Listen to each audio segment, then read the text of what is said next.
eu queria começar, claro, agradecendo muito a organização do Sincol agora, né, por ter me convidado para moderar essa conferência de abertura.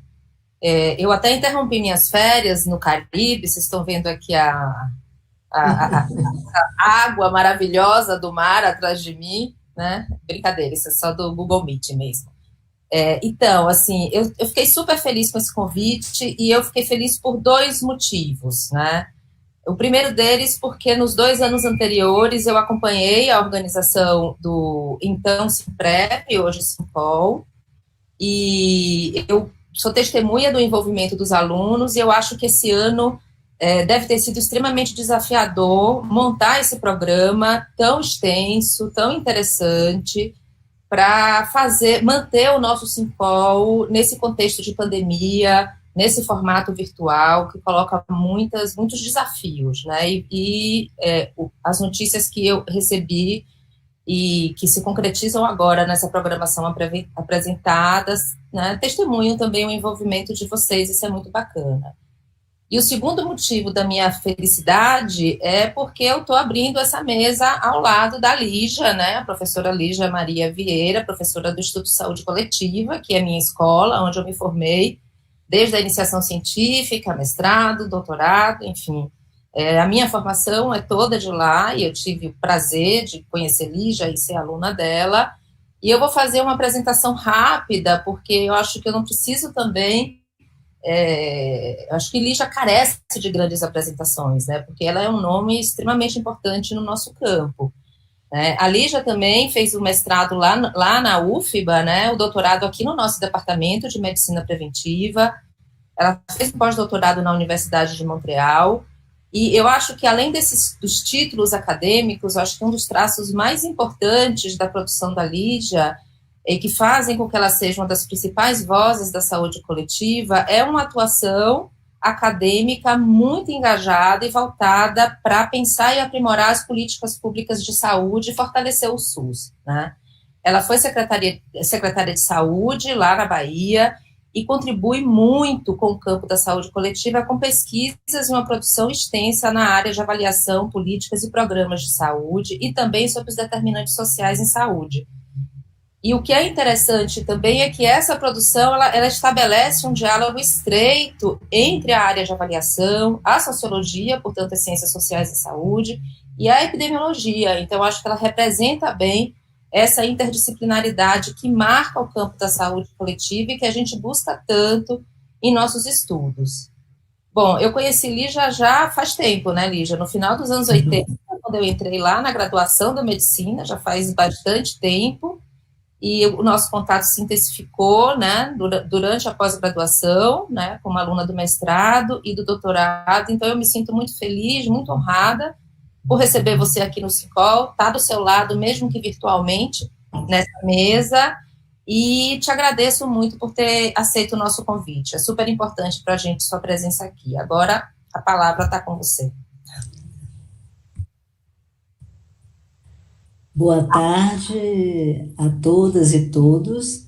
Eu queria agradecer o convite da comissão organizadora do Sincol, do professor André, da Márcia, da Sandra, dizer da minha enorme satisfação, esse convite me honra muito. É um prazer estar aqui com Fernanda, querida Fernanda, tendo ela na mesa ao lado, e também está aqui no programa de pós-graduação onde eu fiz meu doutorado, que eu tenho muito carinho, que é o programa da USP. Bom, eu vou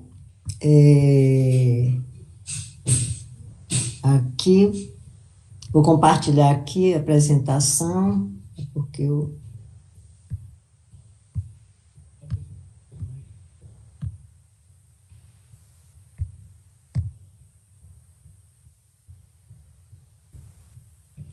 Bom, o ponto de partida para essa apresentação são as preocupações que a comissão organizadora do Sincol trouxe.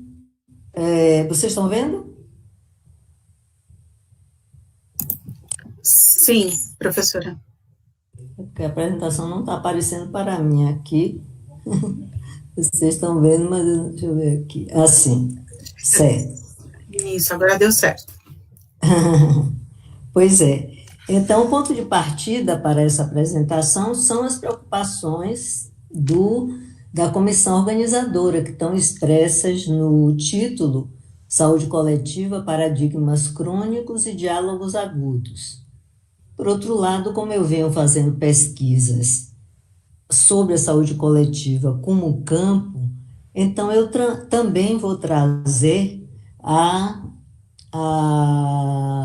os estudos a esse respeito, né, o conceito de campo, e daí que a minha exposição vai inicialmente tratar da relação entre campo e paradigma, campo no sentido de Bourdieu, paradigma no sentido de Kant.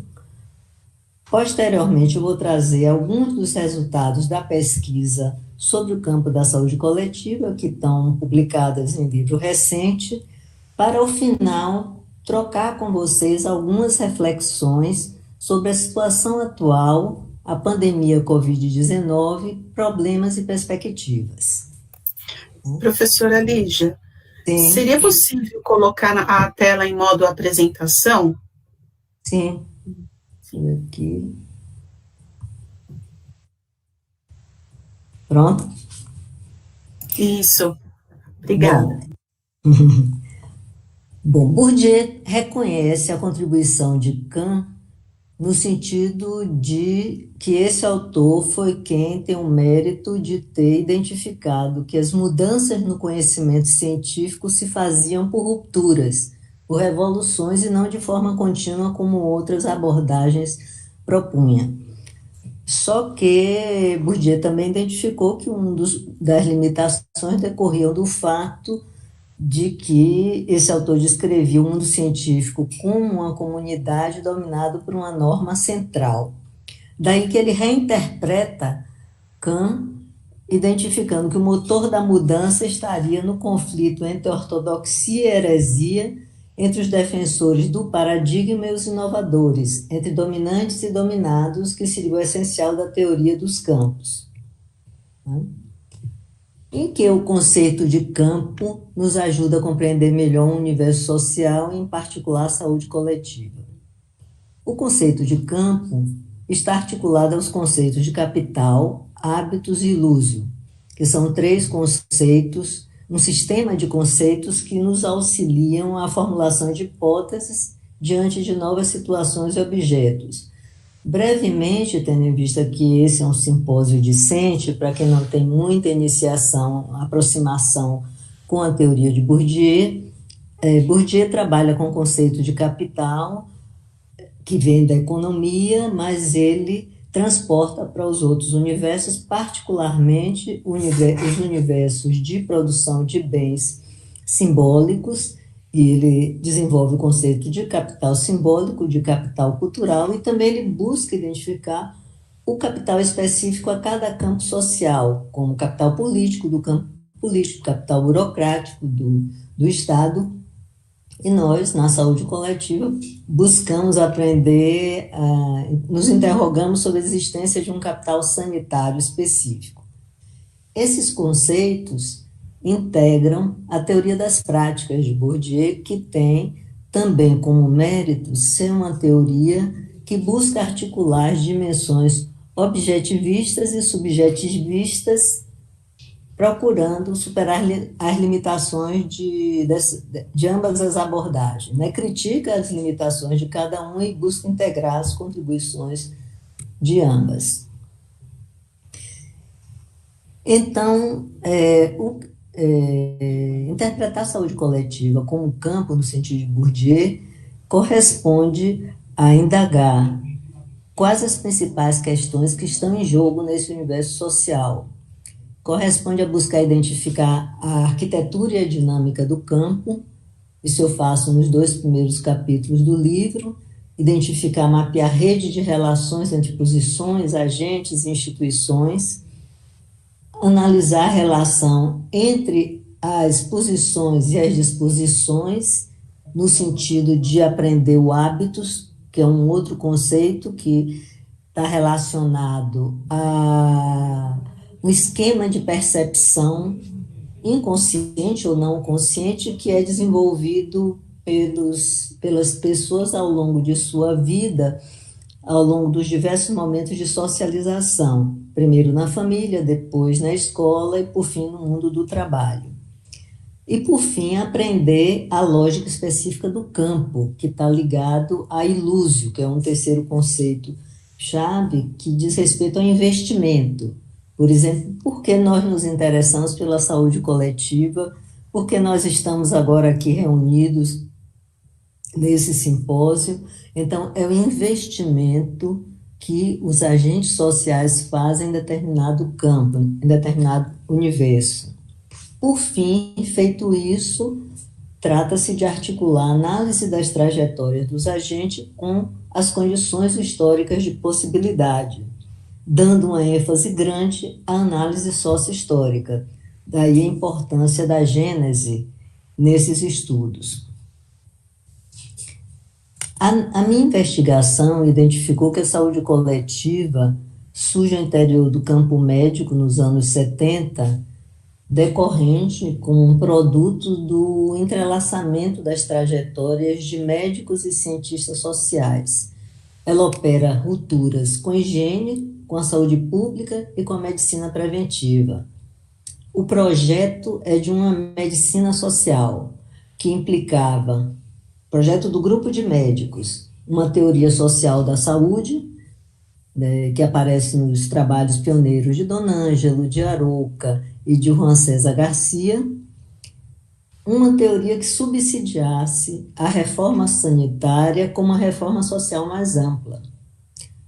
Para o grupo de sociólogos, na época, tratava-se de desenvolver uma sociologia da saúde. Eu digo na época porque depois, como é do conhecimento, os cientistas sociais se engajaram ativamente na construção do campo e hoje é uma das sub-áreas, um subcampo importante da saúde coletiva. Contudo, além dessas rupturas, houve muitas continuidades, principalmente no que diz respeito à saúde pública institucionalizada. Pode-se considerar a saúde coletiva como um campo em consolidação. No último capítulo do livro, eu faço uma discussão e trago várias evidências em um dos capítulos também. A resposta é afirmativa, principalmente devido à institucionalização da saúde coletiva como uma área de conhecimento. Ela é reconhecida no campo científico brasileiro como uma área da CAPES, do CNPq, principalmente devido à consolidação do seu subcampo científico. A produção científica ampliou-se sobremodo, o número de revistas específicas, seu reconhecimento nacional, internacional, impacto, pesquisadores da saúde coletiva, principalmente da epidemiologia, estão nos rankings dos maiores pesquisadores, fazem parte da academia de ciência e por aí segue. Em segundo lugar, a construção de identidades próprias, a graduação e a profissionalização em anos mais recentes.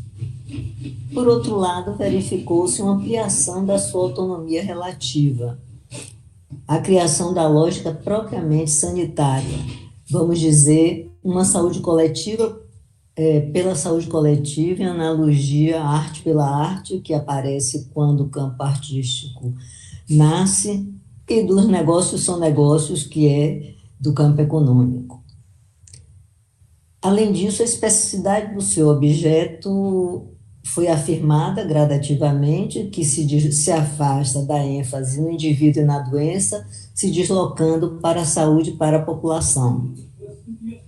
A incorporação do social na investigação dos 3 subcampos, não só nas ciências humanas e sociais, e a renovação da discussão sobre o projeto, o processo e o movimento da reforma sanitária. Uma aproximação à arquitetura do campo é feita nesse diagrama, nós poderíamos fazer outros, mas seguindo uma ideia do próprio Bourdieu de que os campos são embebidos uns nos outros como as matrioscas russas, aquelas bonecas que ficam umas dentro das outras.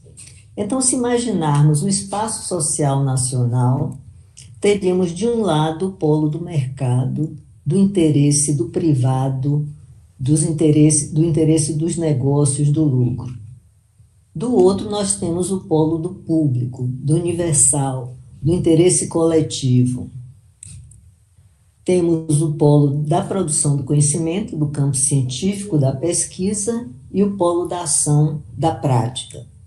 Imaginando o campo econômico como uma sobredeterminação que embebe todas as demais, o campo político também, com uma determinação que, para Bourdieu, essas determinações não são diretas, elas são, segundo a expressão dele, refratadas segundo a lógica específica de cada campo. E um campo é tanto mais autônomo quanto ele refrata mais essas lógicas dos campos dominantes.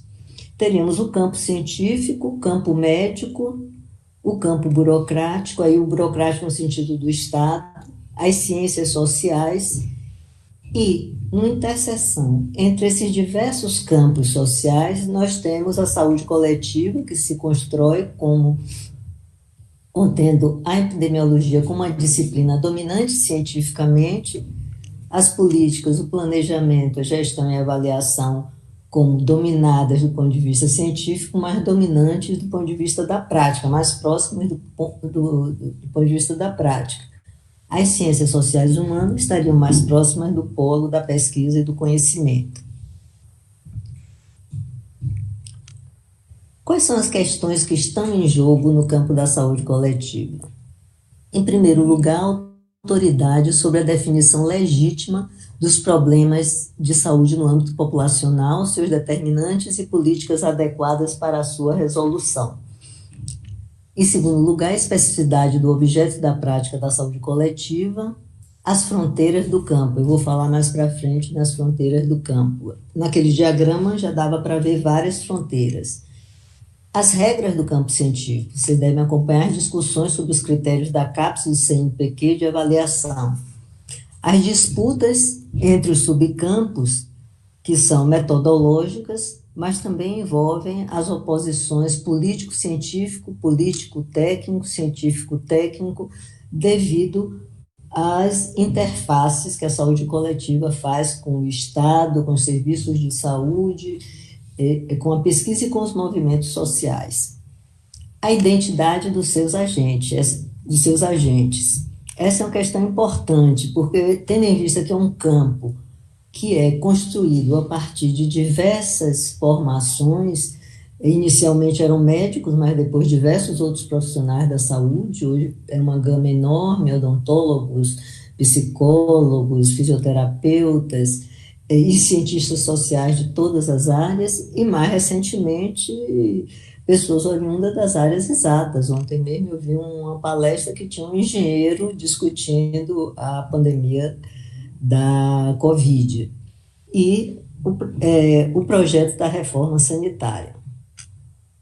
Um recurso muito importante na sociologia de Bourdieu é o espaço dos pontos de vista. Faz parte da compreensão do universo social compreender o espaço dos pontos de vista. Na minha pesquisa, eu fiz isso sobre a saúde coletiva, identifiquei tanto pontos de vista consistentes com aqueles dos fundadores, como pontos de vista que consideravam a saúde coletiva como sinônimo da saúde pública, a depender das trajetórias dos agentes, aquelas trajetórias mais voltadas ou para a burocracia estatal ou para o internacional tendiam a buscar identidade com a saúde pública, porque há uma especificidade brasileira na saúde coletiva. Eu não vou entrar aqui nessa discussão, pode ficar para o debate, mas para não tomar mais tempo. Nós também fizemos o espaço dos pontos de vista sobre a reforma sanitária, o capítulo 6, que Nilson escreve, que vai desde compreender a reforma sanitária como uma reforma administrativa restrita ao SUS, até o ponto de vista dos fundadores da reforma sanitária como uma reforma social mais ampla. Sobre os paradigmas, nós não investigamos especificamente esse espaço dos pontos de vista dos paradigmas. Claro que o paradigma dos fundadores, sim, da determinação social da saúde, que se contrapunha na época às teorias multicausais com ênfase biológica. Porém, tem surgido em artigos, em debates, em congressos, uma outra oposição que é da biomedicina versus concepções holísticas. Eu não vou desenvolver, que tem várias nuances, mas é uma oposição que não existia lá na Gênese, porque o biológico sempre foi valorizado. A teoria social da saúde, o desafio era buscar as mediações entre o biológico e o social. A oposição qualitativo-quantitativo, embora 9 entre 10 pesquisadores digam que ela não é relevante, ela ressurge e reaparece o tempo todo, em seleções, em avaliação de projetos, em debates. Então, é uma oposição, de fato, que existe no campo. As concepções da ciência também estão nesses diversos paradigmas. Eu vou trazer aqui uma tipologia que é de um pesquisador chamado Terry Shin, que ele classifica as teorias, as concepções da ciência em diferenciacionistas, aquelas que consideram o conhecimento científico como diferente de outros tipos de conhecimento, das antidiferenciacionistas. Tem várias gradações de modalidades, mas, para simplificar, essas concepções também aparecem no nosso campo. Eu estudei isso numa avaliação da política de ciência e tecnologia junto com a professora Monique. Em que a situação atual da pandemia Covid-19 influencia a saúde coletiva? A crise sanitária da pandemia, ela está no centro das preocupações, digamos, de toda a sociedade, dos cidadãos aos governos. Dos cidadãos porque interfere no cotidiano, a tragédia das mortes, já mais 1,5 milhão, na escala mundial, no Brasil 173 mil mortes ou mais, para os governos devido aos impactos econômicos e políticos. A crise econômica, que é internacional, nas palavras do Banco Mundial, é a recessão mais profunda em décadas, mexe com a geopolítica global.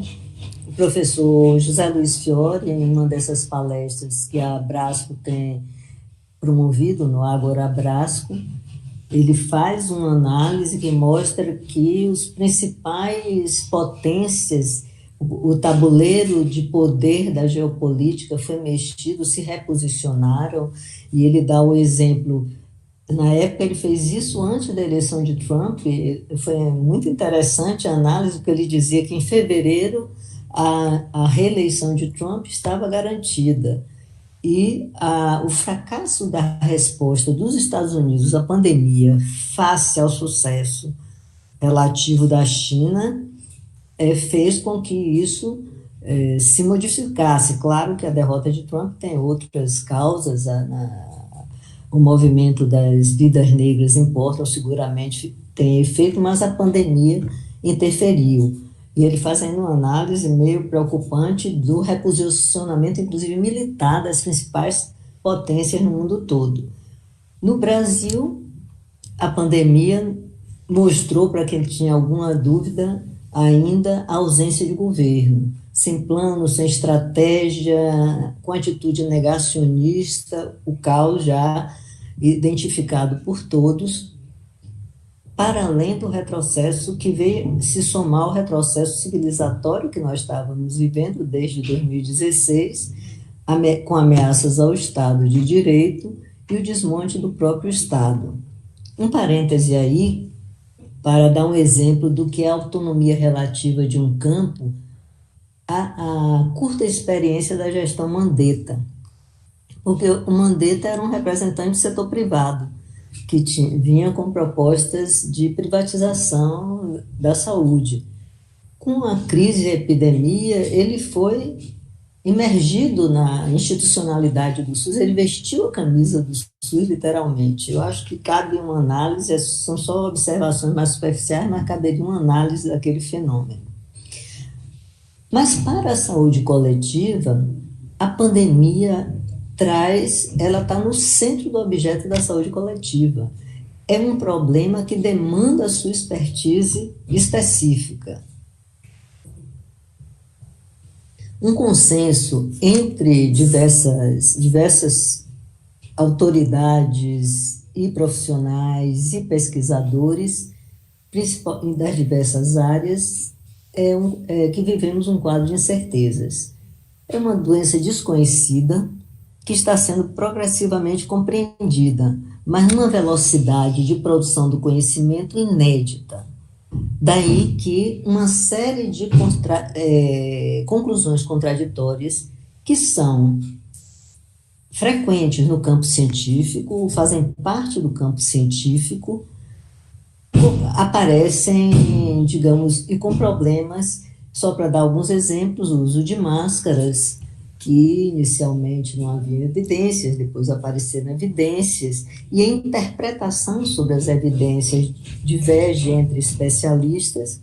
O lockdown, não sei se você lembra, no início da pandemia, alguns epidemiologistas importantes vieram ao público falar contra, dizer que era um absurdo, que não se podia imaginar uma população inteira em quarentena, e logo depois hoje já tem-se evidência da efetividade do lockdown naqueles países da Europa onde ele foi desenvolvido, ele foi implementado oportunamente.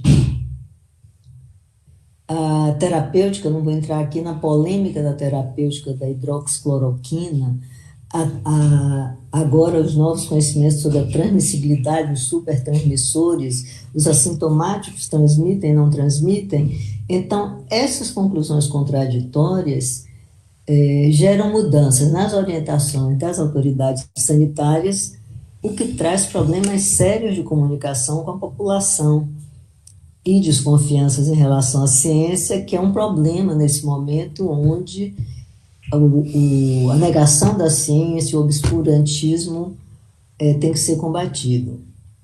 Tem ainda um aspecto importante a ser considerado, já vi vários debates, que é o medo, aquela sensação de exílio e isolamento que está no livro do Albert Camus, A Peste, mas que apesar da nossa tecnologia hoje, ela é relatada nos diversos diários do confinamento que a gente tem lido por aí.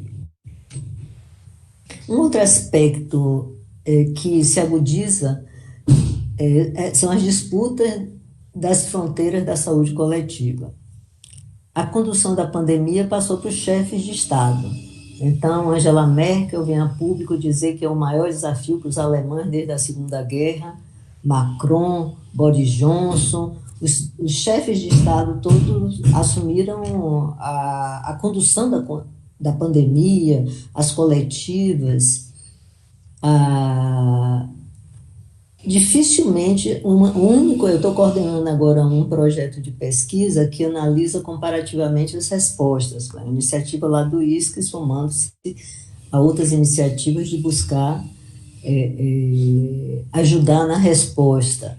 Então, dos países que nós estamos analisando, apenas o Quebec, a principal autoridade foi a autoridade sanitária. O primeiro-ministro aparecia nas coletivas e passava a palavra e a população referenciava, diferente de outros estados, onde os chefes de estado assumem e orientam a população em relação às medidas.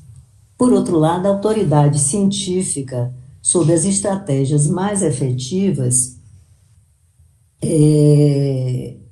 tem sido disputada com especialistas de outros campos. Então, médicos, não só infectologistas, mas de diversas especialidades, aparecem biólogos, matemáticos, físicos, estatísticos. Então, vários especialistas, outros aparecem para discutir a pandemia. Essa disputa sai, inclusive, do âmbito técnico, burocrático e científico e vai para a imprensa e setores negacionistas.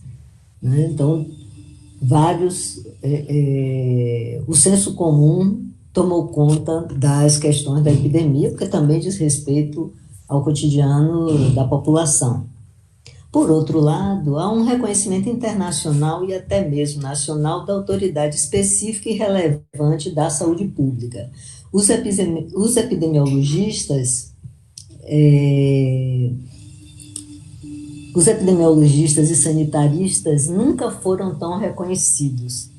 Eu lembro que o Ministério Público, quando veio criticar a ausência de um profissional de saúde para dialogar no Ministério da Saúde, falou: nós não encontramos um infectologista, um sanitarista, quer dizer, há um reconhecimento, e nesse sentido a identidade do campo se fortalece nesse momento da crise.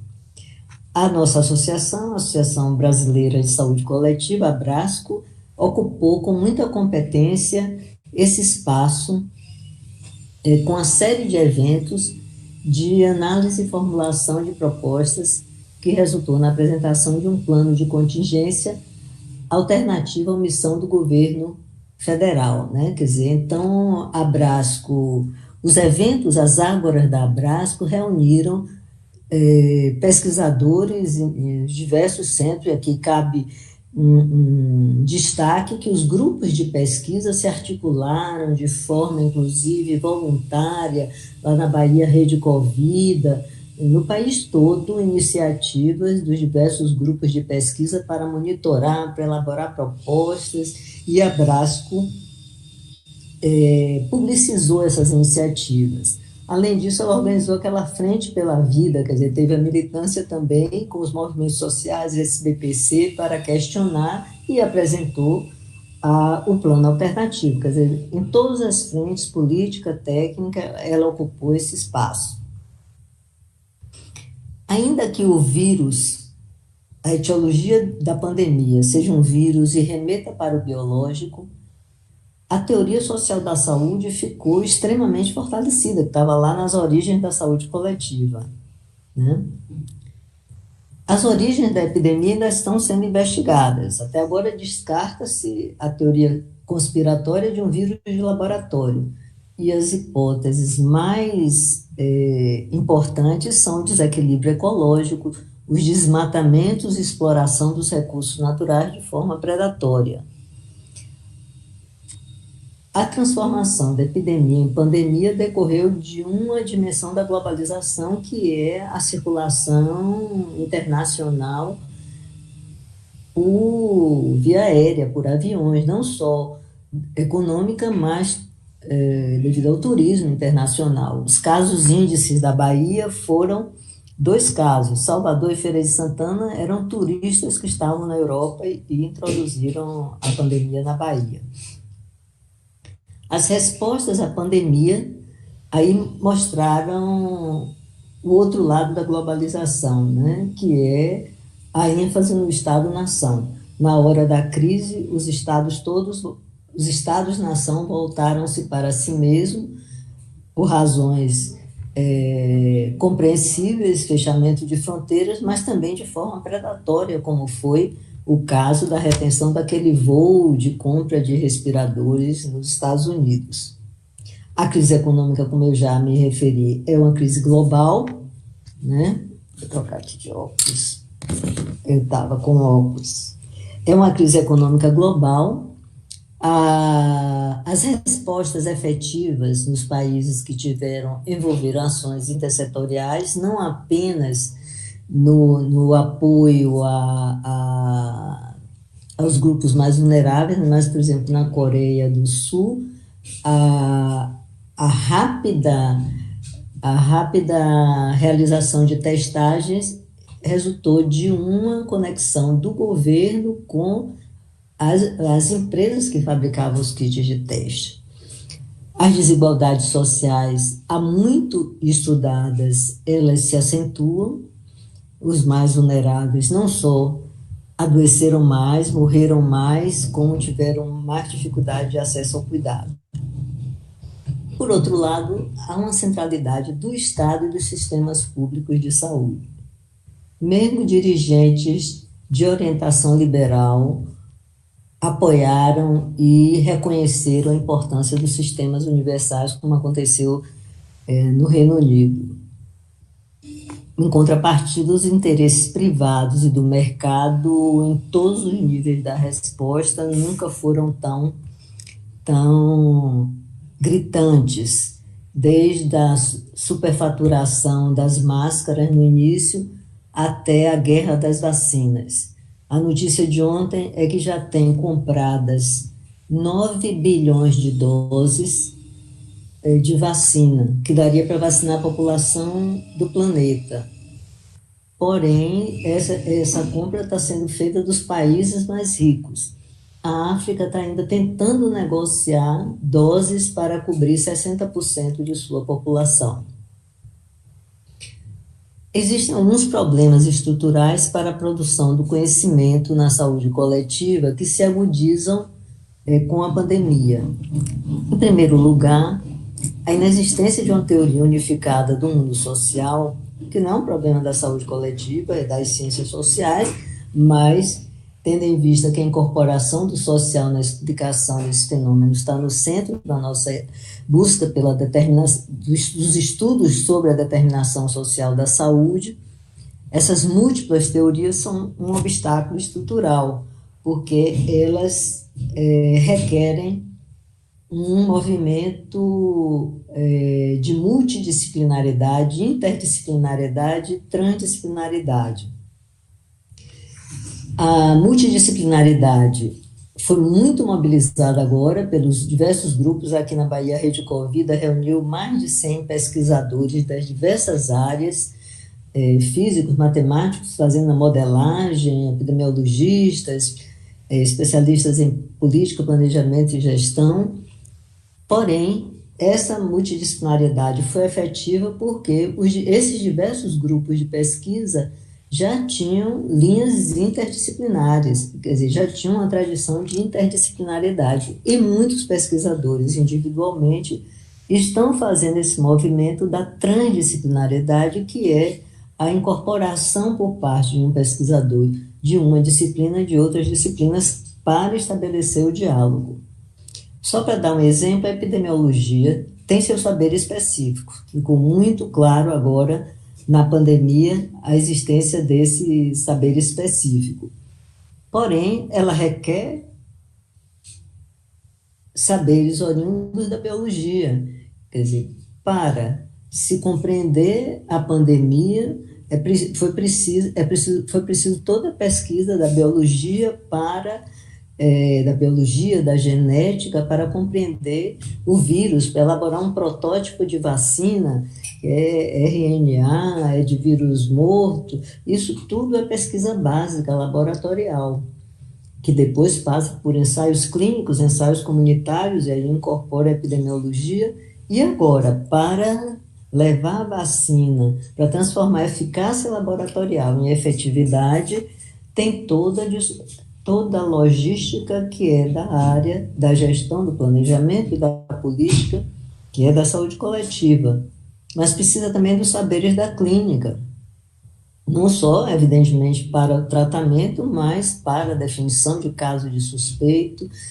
Ou seja, a epidemiologia, ela é um conhecimento síntese, a saúde coletiva é um conhecimento síntese que requer saberes de outras disciplinas.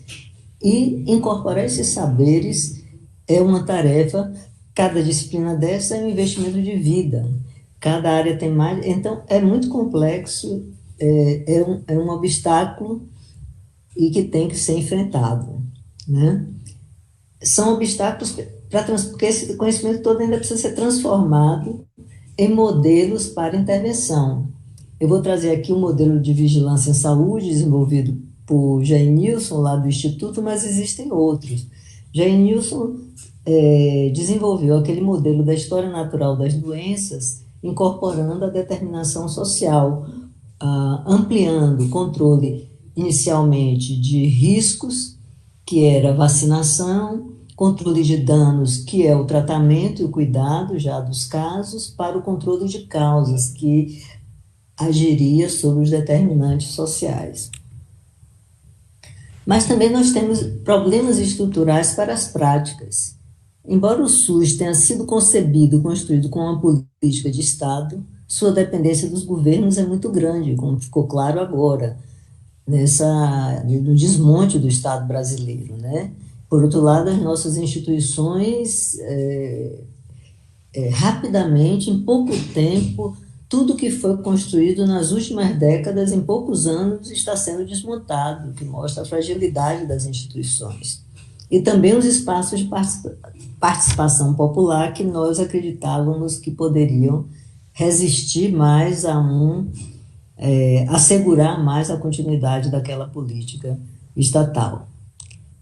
E, então, nesse período recente, essas propostas empresariais para privatizar o SUS, que têm sido gestadas desde 2014, eu publiquei recentemente um artigo sobre essas propostas do Instituto, que estão reunidas no Instituto chamado ICOS, né, que reúne desde a indústria farmacêutica até os hospitais, planos de saúde, que se reuniram para apresentar propostas para reformar o SUS apoiado no setor privado.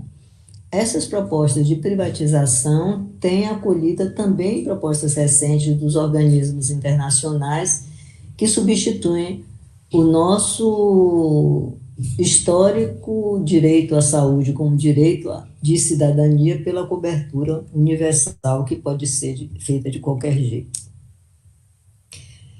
Bom, esse ambiente de incertezas abre muitas possibilidades para a produção do conhecimento. Tem muita pergunta não respondida e perguntas decorrentes de necessidades práticas, que vêm para o âmago da saúde coletiva, que é um campo onde essa questão, a ligação entre teoria e prática, é muito importante. Daí que consolidar o redirecionamento feito de pesquisas para dar resposta à pandemia é muito importante. É claro que esse redirecionamento é dentro das expertises próximas, né? Ninguém vai mudar uma pesquisa na história da medicina do século XIX pelo estudo por uma linha de genômica, né? Bom, além disso, e não é contraditório nem paradoxal, é importante continuar defendendo a autonomia do campo científico na definição dos problemas de pesquisa. Aqui, vale a pena trazer o exemplo de Mendel, que levou 7 anos pesquisando as ervilhas da sua horta e descobriu as leis da genética, que hoje está sendo fundamental para desenvolver a vacina que pode ter um impacto no controle dessa pandemia. Mas no fim do século XIX, quando Mendel fez aquela pesquisa, o mundo passava pela 3ª pandemia da peste bubônica e a pesquisa dele em nada serviu para controlar aquela pandemia. Daí que preservar a autonomia dos pesquisadores e da pesquisa do campo científico é muito importante, mesmo diante de uma emergência como essa. Mais do que nunca, produzir conhecimento científico é fundamental nesse momento onde nós estamos sendo bombardeados com propostas obscurantistas e a ciência está sendo atacada. Mas é importante que a gente tenha cautela com essa velocidade de produção do conhecimento. Ela é necessária para agilizar as respostas, mas a pesquisa precisa de um tempo. Daí que a síntese de pesquisa nesse momento, ela pode corresponder à produção de um novo conhecimento, desde que mantida a crítica rigorosa e a vigilância epistemológica nos diversos níveis, como propõe Bachelard. Bom, embora nesse momento de crise os paradigmas dominantes sejam mais mobilizados e tenham mais respostas, há um espaço que se amplia para os paradigmas alternativos aos dominantes. Agora, é importante lembrar o que Kahn denominou da atenção essencial, que para propor paradigmas alternativos é preciso dominar os dominantes, né? Já as possibilidades para as práticas, elas estão num espaço menor, por tudo que já falamos sobre a situação do governo federal. Mas existem possibilidades, principalmente devido à descentralização do SUS e com potencial de efetividade local. A experiência do Consórcio Nordeste mostra isso, que criou seu comitê científico. Há agora uma renovação das gestões municipais, que abre vários espaços. E, por outro lado, nós temos a expertise acumulada do SUS na vigilância epidemiológica e na atenção primária à saúde por todo o país, né, nas secretarias municipais, estaduais, no Ministério da Saúde. Além disso, eu acho que persistir na apresentação de planos alternativos para a pandemia atual, apoiados no conhecimento científico disponível, ainda que como resistência, é muito importante. Para finalizar, eu queria dizer que o mundo está de cabeça para baixo. A crise sanitária interferiu em toda a sociabilidade anterior. Acentuou as desigualdades de classe, de gênero e de raça. Gerou uma crise econômica de proporções incomensuráveis e mexeu na geopolítica. A saúde coletiva foi chamada a produzir conhecimento e dar respostas e fez assim.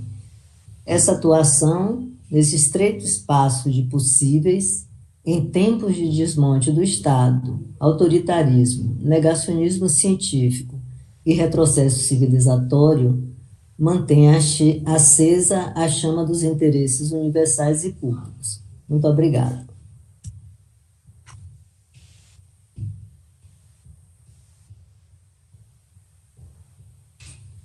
Bom, Lígia, assim, acho que a gente começa o Sincol, né, com chave de ouro, assim, eu acho que você traz uma discussão super interessante que põe, né, na mesa de discussão a formação da saúde coletiva como campo e o que isso significa, por que ela se constitui como campo, e traz também a discussão desse cenário atual da pandemia, que eu acho que coloca uma série de desafios para o campo e de oportunidades até de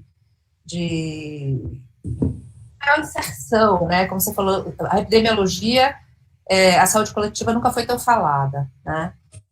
E aí, eu acho que tendo esse pano de fundo, eu começo com algumas questões, assim, um pouco para estimular o debate pelo público, né? Uma delas, eu acho assim, na sua fala, você se concentrou nessa definição da saúde coletiva como campo e fez um contraponto com a saúde coletiva como superação da saúde pública, da medicina social, da medicina preventiva, né? E embora você não tenha explorado essas outras nomeações, né? Então, se a gente for pensar o que distingue a saúde coletiva desses outros, que ainda circulam aqui entre a gente tem institutos de medicina social, a gente tem saúde pública, a gente tem medicina preventiva, né? E uma outra questão, eu acho que tem a ver com a segunda parte da sua fala, que é esse contexto da pandemia, e ela toca a questão da identidade profissional, né, a nossa, do campo da saúde coletiva, quando a gente percebe hoje uma série de pessoas falando e discutindo a pandemia, né, falando e discutindo dados, você até deu o exemplo, um engenheiro discutindo a pandemia. Então, o que dá identidade? Então, a discussão da pandemia é suficiente para dar identidade do ator da saúde coletiva, né? Qual que é o limite? E eu acho que esse cenário coloca essa questão de uma forma muito marcante, né? Porque tem biólogos, tem engenheiros, tem várias pessoas discutindo, né?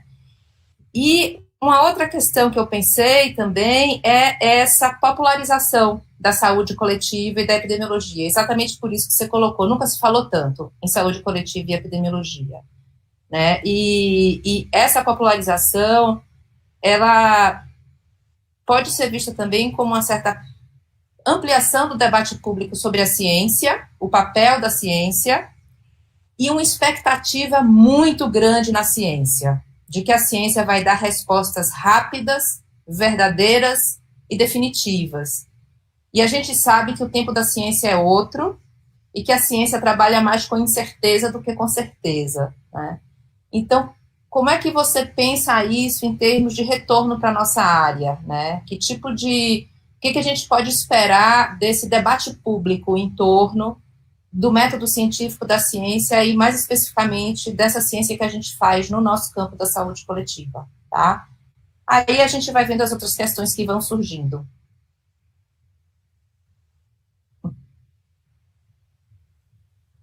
Você quer responder essas? Você quer mais? Não, eu estava procurando o microfone. É que o microfone desaparece, né? A gente tem que procurar ele. Eu posso responder como queira, né? Então, Bom, as denominações diferentes, né? Elas, na verdade, elas mostram, quer dizer, as denominações diferentes são história de cada instituição. Nosso mestrado era saúde comunitária, o doutorado saúde pública, e ficou por muito tempo, mesmo nós tendo com toda a teorização que o grupo da Bahia fez sobre a saúde coletiva, demorou tempo para mudar para programa de pós-graduação em saúde coletiva. Já a criação do Instituto de Saúde Coletiva e do Instituto de Medicina Social da UERJ estiveram, os nomes foram, o Instituto de Medicina Social, era porque o projeto era da Medicina Social, a OPAS financiou a criação de 2 institutos de medicina social, um na UERJ e outro no México, em Xochimilco, dentro dessa perspectiva, né, da discussão da teoria social da saúde, e vários institutos de saúde coletiva já saíram dentro com a perspectiva. Porém, as instituições mantêm seus nomes. Por exemplo, o Departamento de Medicina Preventiva da USP foi fundamental, é um dos departamentos fundamentais na crítica à medicina preventiva, porém persistiu como Departamento de Medicina Preventiva, embora os principais críticos, como na Unicamp também a tese de Arouca, e na preventiva a Dona Ângelo, e depois a Lília, o Ricardo, etc., e todo o grupo aí. Então, está na institucionalidade. Nós saímos da medicina preventiva da Bahia e criamos o Instituto de Saúde Coletiva, e foi uma luta muito grande, porque então, esse é um processo histórico de longo prazo, né? Isso não quer dizer que o projeto e as concepções estejam atreladas ao nome das instituições. Claro que quando se perde isso, quer dizer, a força da Constituição da Saúde Coletiva é que ela mobilizou processos que mudaram, inclusive, o nome das instituições, e criaram a área específica na CAPES, no CNPq, as revistas específicas, embora tenha ainda, tenha muitas continuidades, como eu falei, mas esse é um processo de longo prazo, porque sempre existiu uma polêmica grande, está na raiz da criação do ISC, quer dizer, deve-se ficar dentro das faculdades de medicina ou não. Nós achávamos, na época, e por isso criamos o ISC, eu acho que foi acertado naquele momento sair da faculdade de medicina para delimitar a especificidade da saúde coletiva. Já o grupo da USP teve outra discussão e não se colocou essa questão, embora construiu a saúde coletiva até hoje como uma das instituições mais importantes. Mas seu programa de pós-graduação é em saúde coletiva, né? Bom, então as denominações diferentes têm a história, mas tem também esse processo que é de longo prazo. E, claro, a saúde pública tem uma força pelo internacional e pela questão da saúde pública institucionalizada. Então, eu acho que a identidade, a distinção entre saúde coletiva é um dos pontos de vista. O próprio nosso doutorado foi criado como saúde pública exatamente com a argumentação do diálogo internacional, né? Então, faz parte das lutas do campo. É isso que eu quero dizer. Então, não tem um certo e um errado, é o espaço dos pontos de vista e faz parte das lutas do campo. A segunda questão, a questão da discussão da pandemia por diversos especialistas. Isso está ligado à autonomia pequena da saúde coletiva e seu caráter multidisciplinar. Por exemplo, a matemática tem uma autonomia relativa grande. Dificilmente nós vamos discutir o teorema, aqueles teoremas que o matemático, os grandes problemas da matemática colocados num congresso lá no início do século, só os matemáticos discutem. A população não discute esses teoremas, nem as questões da física. Então, esses são campos com grande autonomia relativa, né? Por exemplo, claro, você pode dizer, hoje tem um grupo terraplanista, mas é uma piada, né? Claro que existe. As pessoas discutem até questões físicas bastante comprovadas, mas é muito mais difícil. Já as questões da saúde e da doença, a autonomia relativa não é só da saúde coletiva, é da medicina, né? Todo mundo discutiu a hidroxicloroquina, começou a opinar os políticos, então mostra a pequena autonomia relativa do campo. Agora, a busca do fortalecimento está na especificidade do conhecimento. Você viu que os epidemiologistas vieram a público dar aula beabá de epidemiologia, os números absolutos não são suficientes, não se pode fazer mesmo as taxas de mortalidade, tem que esperar um ano para comparar, tem que padronizar as taxas. Então, quer dizer, todos os vieses dessas comparações que todo mundo está fazendo, né? Quer dizer, qualquer pessoa que tenha a mínima escolaridade está acompanhando as curvas, fazendo contas, etc., e começa a aprender epidemiologia. O Jornal Nacional descobriu que média móvel explica mais do que aquele vai e vem. Então, beabá, que isso é uma expertise dominada da epidemiologia e da própria saúde coletiva. Agora também estão descobrindo a rede de frio, que é uma coisa que campanha de imunização também. Então, é essa questão, né? Sim, eu acho que a epidemia fortalece a saúde coletiva, a epidemiologia reconhece seu saber específico, é um momento, digamos, e como eu falei, que eu acho que os grupos de pesquisa e os especialistas estão respondendo à altura. Eu creio que os pesquisadores e a comunidade de saúde coletiva têm apresentado respostas, têm interpretado, têm discutido a altura. Bom, eu vou ler aqui um conjunto de questões que chegou pelo chat do YouTube, tá? Eu vou ler como elas foram feitas, porque eu acho que fica melhor que eu não interprete a pergunta. A primeira pergunta é do Pedro Carlesse. Professora Lígia, obrigada pela comunicação. Ele pede o seguinte: a senhora comenta sobre uma multidisciplinaridade enquanto elemento constitutivo do campo da saúde coletiva. Na leitura da senhora, essa característica colaborou para o surgimento de novas teorias ou seguimos fiéis às teorias dos anos 70 e 80, tornando-se aplicáveis à saúde coletiva enquanto prática? Tá? Eu vou fazer mais duas perguntas e aí a gente fecha um bloco de 3.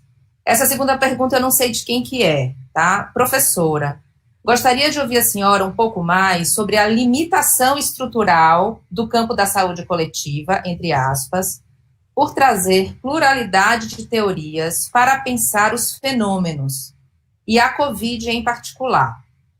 Não seria essa pluralidade uma riqueza própria e constituinte do nosso campo? Tá? A terceira questão é do João Denardi. Como a saúde coletiva pode lidar com a tensão entre as lutas históricas do campo contra os estigmas dos corpos adoecidos e grupos vulneráveis num contexto em que se prescreve o distanciamento social? Tá? Então, foram essas as 3 perguntas. Você pode repetir a terceira? Posso. Como a saúde coletiva pode lidar com a tensão entre as lutas históricas do campo contra os estigmas dos corpos adoecidos e grupos vulneráveis, num contexto em que se prescreve o distanciamento social?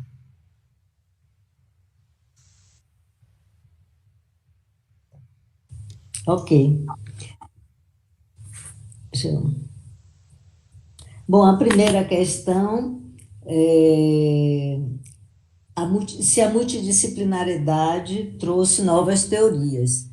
Sim, quer dizer, a saúde coletiva, ela não só tem sido multidisciplinar, mas ela tem avançado na interdisciplinariedade e na transdisciplinariedade. E tem havido uma incorporação de novas teorias ao longo de sua história.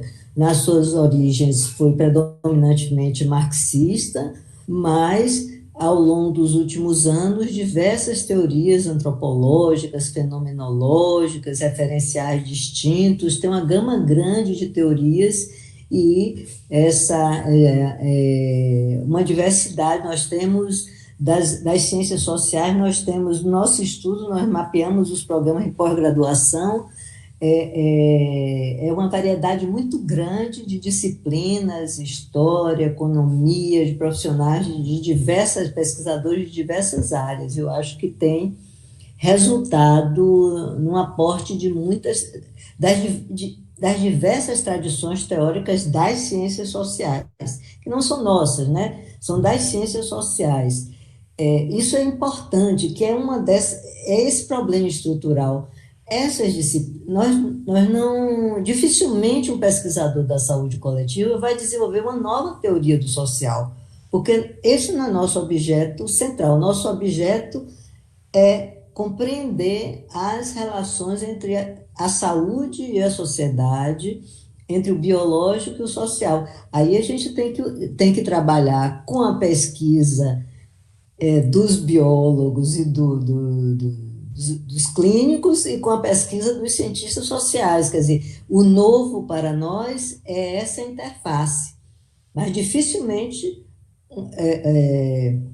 o pesquisador da saúde coletiva vai formular uma nova teoria do social, né? Porque isso requer um investimento de vida nessa questão, que nós não fazemos, não é nosso objeto. Pode até ser que surja, né? Pode até ser que surja. Nós temos pensadores muito... Se você pegar os nossos maiores pensadores, eles se apoiam em sociólogos, antropólogos, né?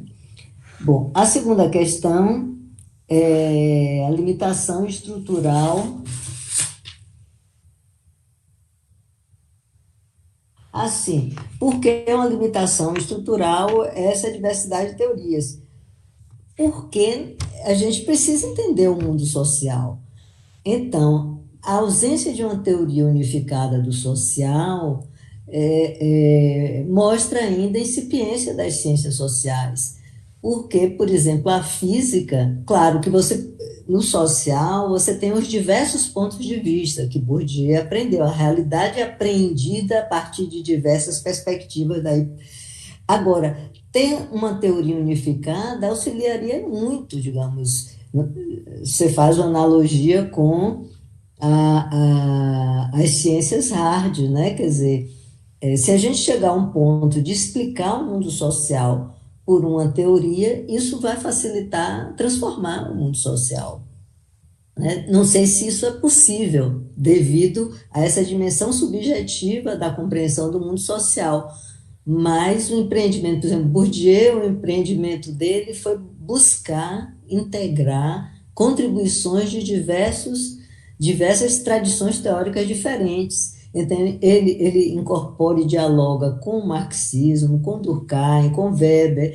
Então, não que ele seja eclético, mas ele procura fazer isso. Claro que não consegue, tem outras tradições teóricas, mas eu não estou qualificando, eu só estou constatando Quer dizer, até nessa discordância sobre o que explica as diferenças do mundo social, nos dificulta a formulação de estratégias unificadas para transformá-lo, né? Eu acho que é um problema. Quando os momentos de maior êxito foram os momentos de maior unidade teórica, quando você tem unidade teórica, do ponto de vista da intervenção social. Essa última questão, eu acho que está ligada ao problema do distanciamento social e do estigma. É um problema, mas nesse momento o distanciamento social está ligado à sobrevivência, né? Quer dizer, a Covid mata, é uma doença pavorosa, ela tem ainda repercussões não conhecidas, né? Eu acho que nesse momento é mais importante o distanciamento do que a questão do estigma, que é uma questão de sobrevivência. Se não se sobrevive, não vai se poder nem discutir a questão do estigma. É mais uma questão pontual. Mais uma questão, Lígia, do irmão Matheus Bortolozzi. Ele gostaria de perguntar a sua percepção sobre o espaço das respostas à pandemia do Covid produzidas pelas comunidades mais atingidas dentro das pesquisas atuais da saúde coletiva. Qual é a sua percepção sobre essas respostas, né, produzidas pelas comunidades mais atingidas dentro das pesquisas atuais da saúde coletiva? Ele quer se referir às comunidades vulneráveis? Eu entendo que sim. Eu estava entendendo. Eu entendi dessa forma.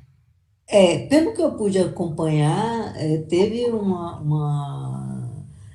não foi objeto de investigação sistemática, mas houve respostas,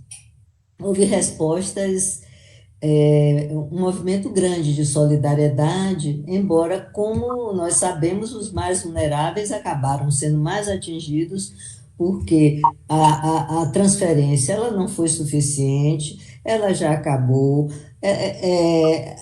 essas pessoas tinham que trabalhar, os ônibus, os transportes públicos lotados, então, mesmo com toda a criatividade, da solidariedade, eu vi as experiências de Paraisópolis, de algumas comunidades, quer dizer, como eu me referi, as desigualdades sociais se acentuaram na pandemia porque os grupos mais vulneráveis foram mais atingidos e também morreram mais, né? Estão morrendo mais por isso.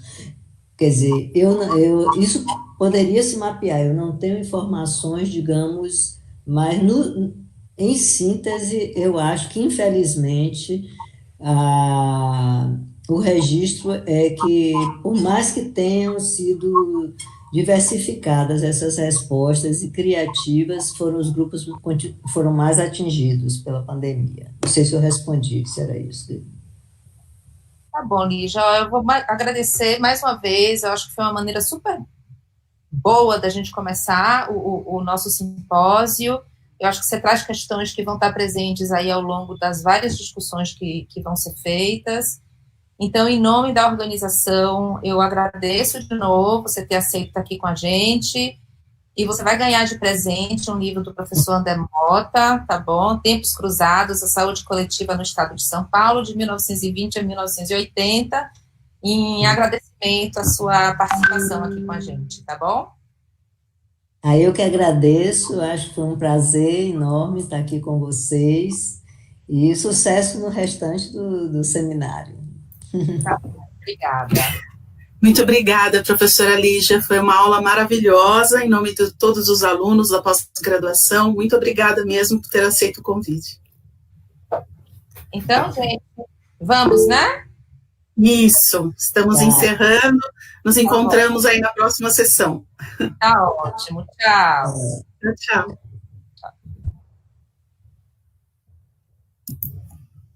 E aí, gente, foi bom? Tá no YouTube? Deve estar, né? Tá. Tchau.